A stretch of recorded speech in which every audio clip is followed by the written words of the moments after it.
but it's not the state's role to try to incentivize or de-incentivize individual behavior. It's just not. Hilarious. Yeah. No, I mean, every law, every single law, every single regulation exists to either incentivize or disincentivize human behavior. Well, so I could go through so it's why a question. a lot of them. Hold on, let me finish.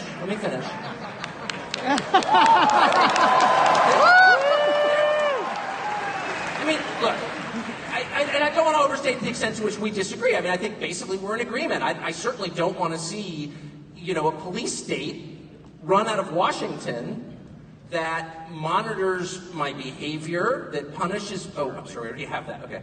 No, I don't want to overstate it. I'm not for big government. I'm just saying, look. Most of us, I grew up conservative. I've always been conservative. Okay, I was never went through the liberal phase. I did go through a libertarian phase, and I'm deeply ashamed of that. I repent. But boo, more weed. Okay.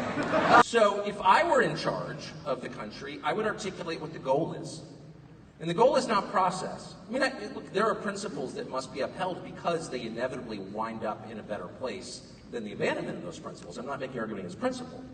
But I'm saying if you live in a world that's totally theoretical, and that's increasingly the world we live in, that's totally theoretical, where you've fallen down the well of theory at that point. Do you know what I mean? You're kind of missing the point. If you're stepping over hypodermic needles on the way to your meeting of climate activists working to save our environment, maybe you kind of missed the point. That's your economical.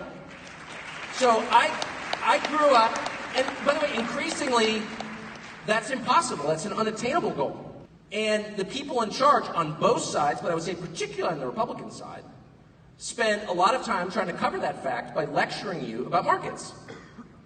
And by the way, I'm not against markets. I'm pro-capitalism. And that's why I'm so very concerned about how gravely discredited capitalism is becoming right now. I look at the public opinion polling, and 50% of young people are for socialism.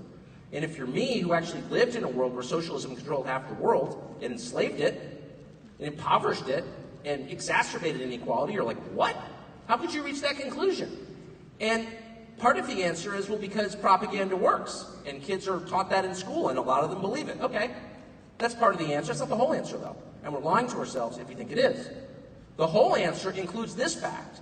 A 22-year-old from an upper middle class family, graduating from a decent college and moving to a city, comma, where all the jobs are, comma, cannot make enough to live independently and get married in the overwhelming majority of cases, okay? And that's someone with a lot of advantages.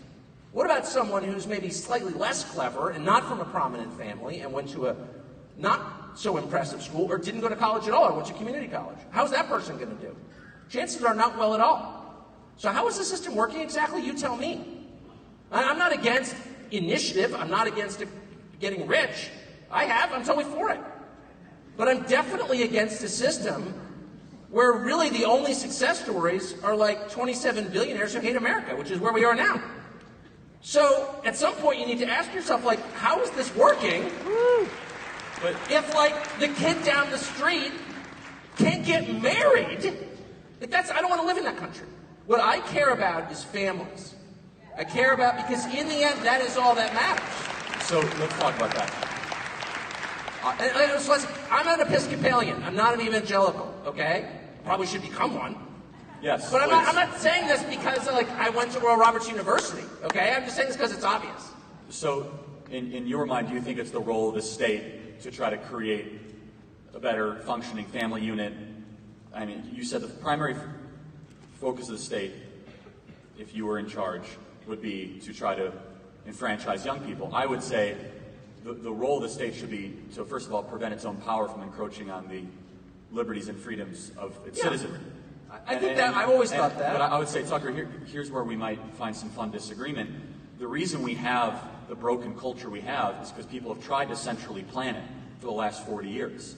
And as soon as we start to say, I love families. I mean, I want divorce rates to go down, and I think the family unit is integral to any functioning society, civil society. Prove me wrong.